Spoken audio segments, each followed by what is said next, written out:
Hi student, कैसे हैं आप लोग। स्वागत है आप सबका हमारे YouTube चैनल पर और मैं हूं आशीष त्रिपाठी। और आज हम लोग फिर एक नया वीडियो उपस्थित हुए हैं लेकर, जिसमें आज हम लोग पढ़ेंगे इलेक्ट्रिकल कंडक्शन पार्ट 1 में हमने इलेक्ट्रिक करंट और फ्री इलेक्ट्रॉन मॉडल के कॉन्सेप्ट समझे।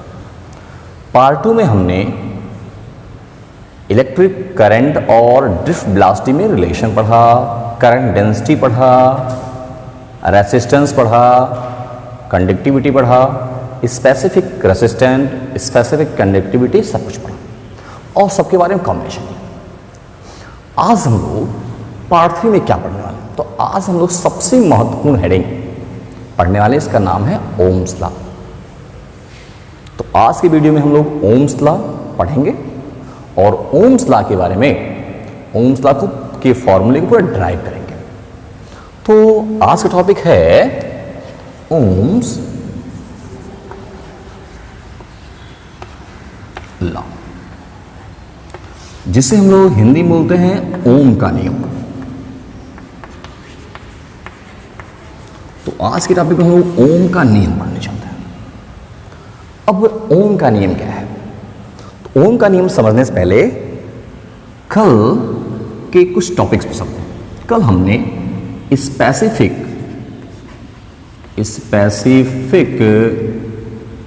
रेसिस्टेंस रो और इलेक्ट्रिकल रेसिस्टेंस आर के बीच में एक रिलेशन, एक फॉर्मूला पढ़ा था, R equal rho L by A, जिसमें से मैंने बताया था कि ये रो जो आपका है ये कांस्टेंट है। ये मेटल के लिए, मेटल वायर के लिए कांस्टेंट हो। अगर एक ही प्रकार का मेटल वायर है तो उसके लिए नियत होता है। तो अगर हम इसे हटा दें तो आर प्रोपोर्शनल एल बाई होगा, मतलब रेसिस्टेंस जो है, इलेक्ट्रिकल रेसिस्टेंस, वो लेंथ के डायरेक्टली प्रोपोर्शनल और उसके क्रॉस सेक्शन एरिया, लेंथ में लंबाई के अनुक्रमानुपाती और क्रॉस सेक्शन एरिया के इनवर्स प्रोपोर्शनल, आई मीन व्युत्क्रमानुपाती होता है, व्युत्क्रमानुपाती। तो लेंथ बढ़ाने पर रेसिस्टेंस बढ़ सकता है और एरिया बढ़ाने पर रेसिस्टेंस घट सकता है। यानी कैसे ना, रेसिस्टेंस दो लोगों पर डिपेंड करता है, एक लेंथ पर, वायर के लेंथ पर, और वायर की मोटाई, I mean cross section area पर। एक और है जिस पर डिपेंड करता है, वो है टेम्परेचर। रेसिस्टेंस टेम्परेचर पर डिपेंड करता है। इसके बारे में हम बाद में चर्चा करेंगे, कैसे डिपेंड करता है और उससे क्या इफेक्ट पड़ता है। तो रेसिस्टेंस टेम्परेचर के डायरेक्टली प्रोपोर्शनल होता नहीं, उसके अनुक्रमानुपाती होता है। टेम्परेचर बढ़ेगा तो रेसिस्टेंस बढ़ेगा, टेम्परेचर घटेगा तो रेसिस्टेंस घटेगा। तो ये हो गया टेम्परेचर पर रेसिस्टेंस की निर्भरता, आई मीन प्रतिरोध, रेसिस्टेंस किस पर डिपेंड करता है। कल के ही नियम में हमने रेसिस्टेंस की डिफिनीशन पढ़ी थी। अब रेसिस्टेंस की डिफिनीशन क्या है? R equal V upon I. यही है इलेक्ट्रिकल रेसिस्टेंस का formula, R equal V upon I, जहां V पोटेंशियल डिफरेंस और I इलेक्ट्रिक करंट है। अभी मैंने कहा कि R कांस्टेंट होता है, but length, cross section area और टेम्परेचर उसको चेंज कर सकते हैं। तो अगर हम लोग लेंथ को, क्रॉस सेक्शन एरिया को, टेम्परेचर को कांस्टेंट कर दें, यानी बिल्कुल चेंज ना होने दें, तो ये एक मेटल वायर के लिए कांस्टेंट हो जाएगा। और अगर ये एक मेटल वायर के लिए कांस्टेंट हुआ तो आप कह सकते हो V upon I equal constant. और जब V अपॉन आई को कांस्टेंट होगा तो आप कह सकते हो V प्रोपोर्शनल I, और इसी को हम लोग कहते हैं ओम्स लॉ। तो ओम्स लॉ है क्या? यदि फिजिकल स्टेट जैसे, मतलब भौतिक अवस्था जैसे लंबाई, लेंथ, क्रॉस सेक्शन एरिया यानी अनुप्रस्थ काट का क्षेत्रफल, टेम्परेचर, ताप आदि नियत रहे, तो कोई भी वायर है उसके सिरों पर जो पोटेंशियल डिफरेंस है V, और उसमें जो करंट फ्लो हो रहा है I, दोनों का रेशियो कांस्टेंट होता है और इस नियम को हम लोग कहते हैं Ohm's law.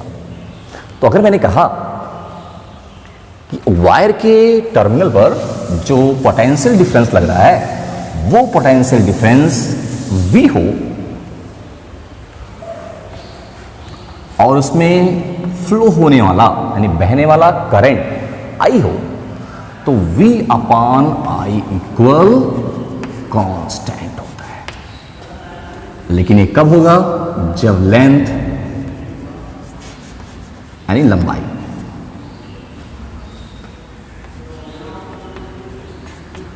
Area, cross section area, ध्यान रखना, क्षेत्रफल या मोटाई कह सकते हो आप इसे, इसको सिंपल भाषा में मोटाई कह सकते हो, तार की मोटाई, और ताप आई मीन टेम्परेचर, ये तीनों जो हैं कांस्टेंट हो।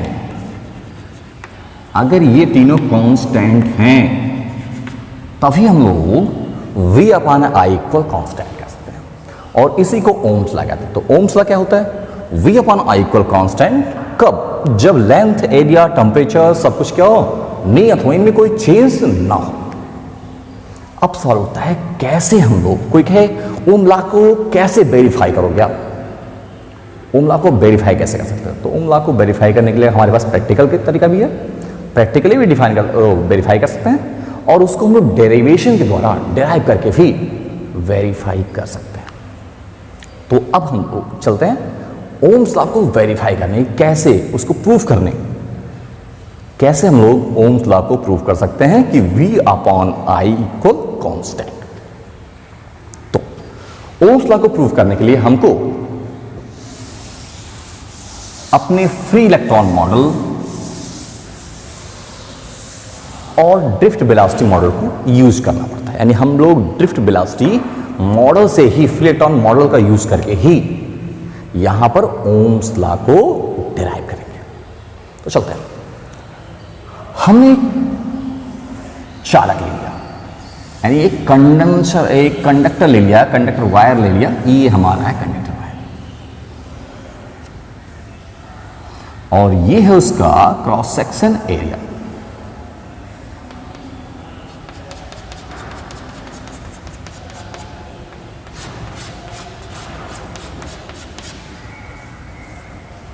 और अगर मैं कहूं इस वायर का क्रॉस सेक्शन एरिया A हो,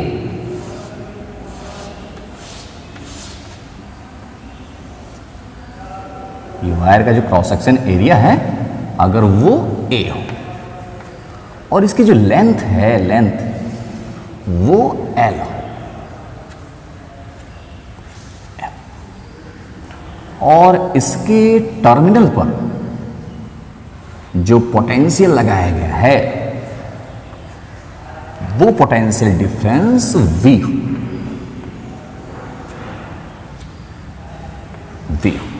तो हम जानते हैं, फ्री इलेक्ट्रॉन मॉडल हमने पढ़ा है कि कंडक्टर के भीतर फ्री इलेक्ट्रॉन यानी मुक्त इलेक्ट्रॉन होते हैं जो पहले अलग अलग डायरेक्शन में अलग अलग वेलोसिटी से मूव करते हैं, लेकिन जैसे ही उसके टर्मिनल पर हम लोग पोटेंशियल लगाते हैं सभी इलेक्ट्रॉन जो है वो एक दिशा में मूव करने लगते हैं, कुछ इस तरह से, और उनकी वेलोसिटी जो होती है उस वेलोसिटी को हम लोग ड्रिफ्ट वेलोसिटी आई मीन अनुगमन वेग कहते हैं, हिंदी में उसे अनुगमन वेग कहते हैं। तो मैंने कहा कि अगर जैसे हमने इसे पोटेंशियल डिफरेंस लगाया, सारे इलेक्ट्रॉन प्लस की तरफ मूव करने लगे, ऐसे कंडीशन में इसकी ड्रिफ्ट वेलोसिटी आई मीन अनुगमन वेग Vd हो। तो हमने पढ़ा है इलेक्ट्रिक करंट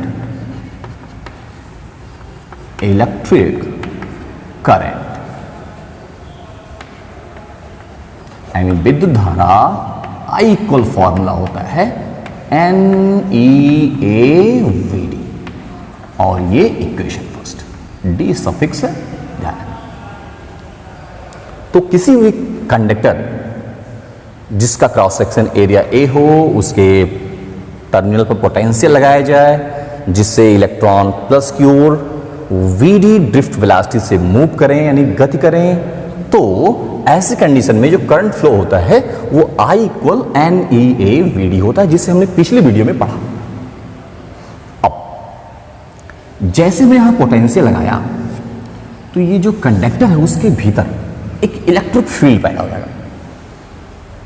पोटेंशियल डिफरेंस यानी प्लस, ये सीधा प्लस हो जाएगा और ये माइनस हो जाएगा, तो बीच में ये दो पैरेलल प्लेट जैसा काम करेगा और पैरेलल प्लेट के बीच में इलेक्ट्रिक फील्ड पैदा होता है, जबकि एक सिरा पॉजिटिव हो दूसरा नेगेटिव हो। तो इस कंडक्टर के अंदर एक इलेक्ट्रिक फील्ड पैदा होगा और वो इलेक्ट्रिक फील्ड आई मीन विद्युत क्षेत्र E बराबर V बाई एल होगा, क्योंकि यहां का पोटेंशियल डिफरेंस V और लेंथ कितना L है, तो V बाई एल होगा। अब इस इलेक्ट्रिक फील्ड में सारे इलेक्ट्रॉन, फ्री इलेक्ट्रॉन मूव कर रहे हैं, तो हमने, और इलेक्ट्रॉन एक टाइप का चार्ज होता है, तो हमने पढ़ा है कि किसी भी इलेक्ट्रिक फील्ड में अगर कोई चार्ज रखा है तो उस पर फोर्स लगेगा। तो ये इलेक्ट्रिक फील्ड जो वो सभी इलेक्ट्रॉनों के लिए सेम होगा, चाहे इस इलेक्ट्रॉन की बात करें चाहे इस इलेक्ट्रॉन के लिए, क्योंकि यहां पर दो पैरेलल प्लेटों जिन पर चार्जेस अपोजिट हों और सेम हों, उनके बीच में जो इलेक्ट्रिक फील्ड पैदा होती है वो यूनिफॉर्म इलेक्ट्रिक फील्ड होती है, यानी नियत होती है। वहां हर जगह उसके भीतर प्रत्येक बिंदु पर विद्युत क्षेत्र यानी फील्ड कांस्टेंट होती है। और ऐसे कंडीशन में आप कह सकते हो कि जब यहां हर जगह इलेक्ट्रिक फील्ड सेम है और सभी फ्री इलेक्ट्रॉन का चार्ज भी सेम है, तो सभी इलेक्ट्रॉनों पर लगने वाला फोर्स भी सेम होगा। तो हम लोग कह सकते हैं इलेक्ट्रॉन पर लगने वाला फोर्स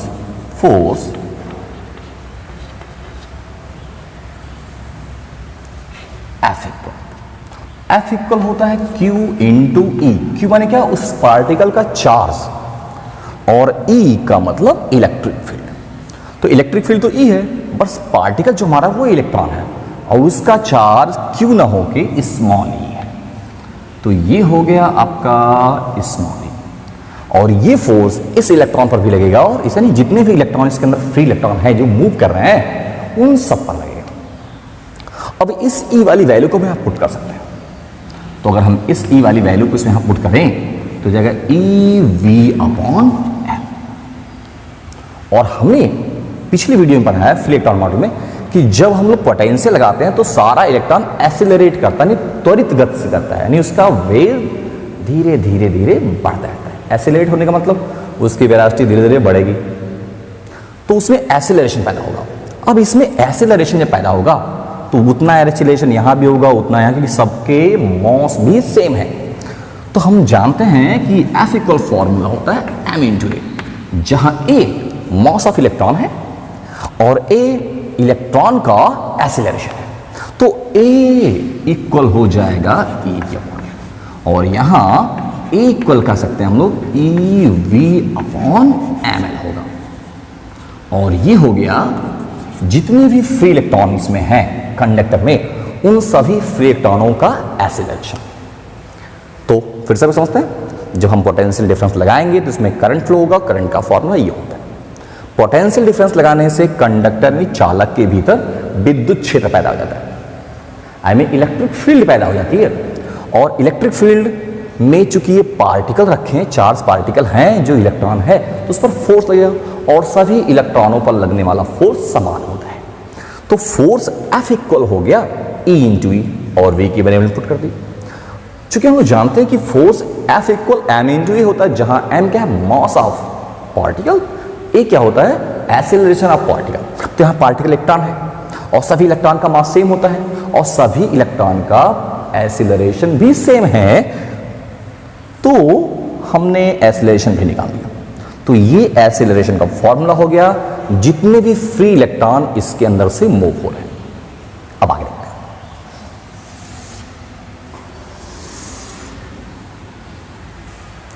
पोटेंशियल लगाने के पश्चात, पोटेंशियल लगाने से पहले, कंडक्टर पर पोटेंशियल अप्लाई करने से पहले जितने भी फ्री इलेक्ट्रॉन थे सबकी वेलोसिटियां अलग होती हैं। तो मैंने मान लिया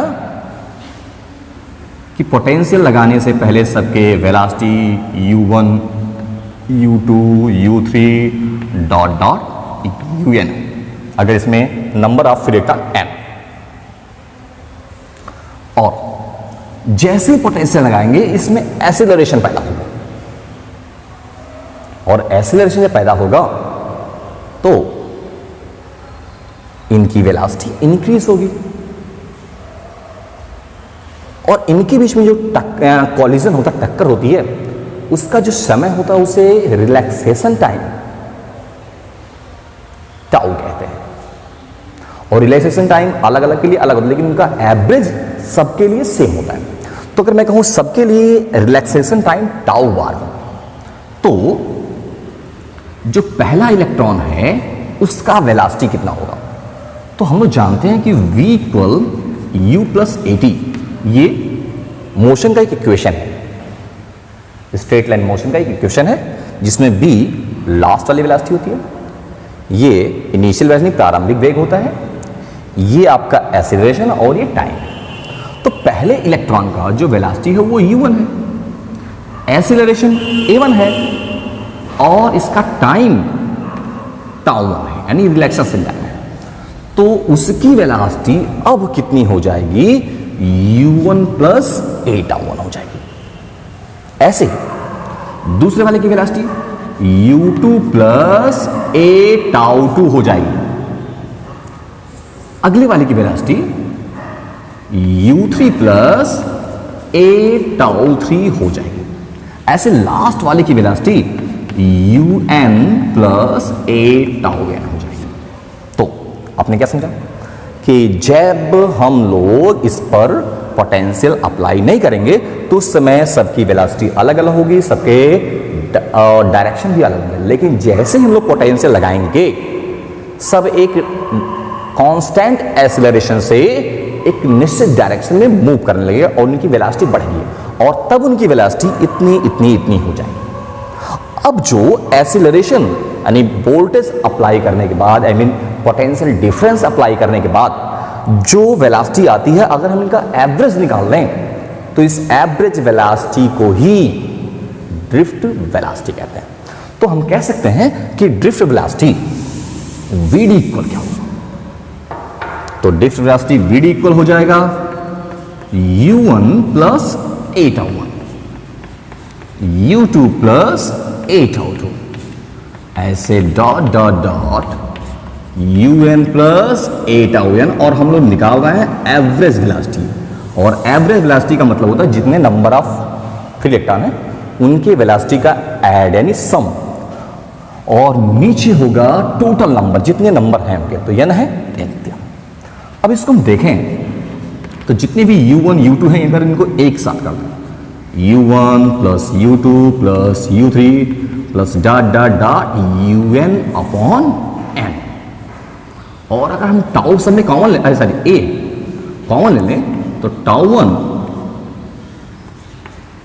प्लस τ2 प्लस τ3, ऐसे डॉट डॉट डॉट τn और अपॉन n हो गया। और ये क्या है?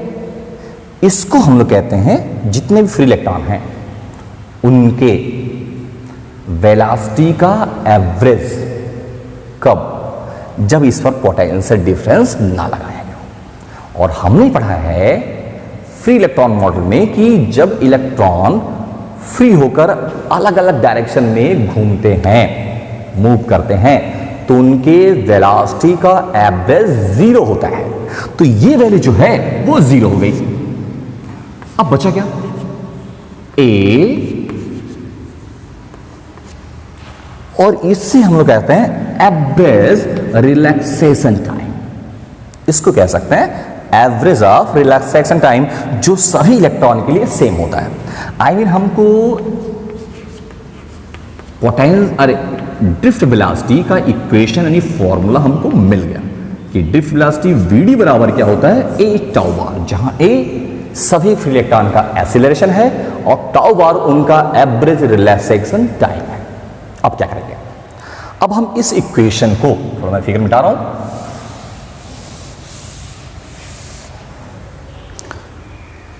इसमें जो a है उसकी वैल्यू पुट करेंगे, तो ये हो जाएगा VD इक्वल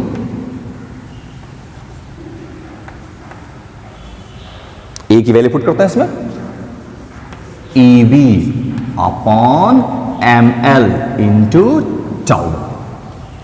और ये वैल्यू अगर हम इक्वेशन फर्स्ट में पुट करते हैं, इक्वेशन फर्स्ट यानी समीकरण x में, तो I इक्वल हो जाएगा NEA, VD की वैल्यू यही है EV upon ML into tau.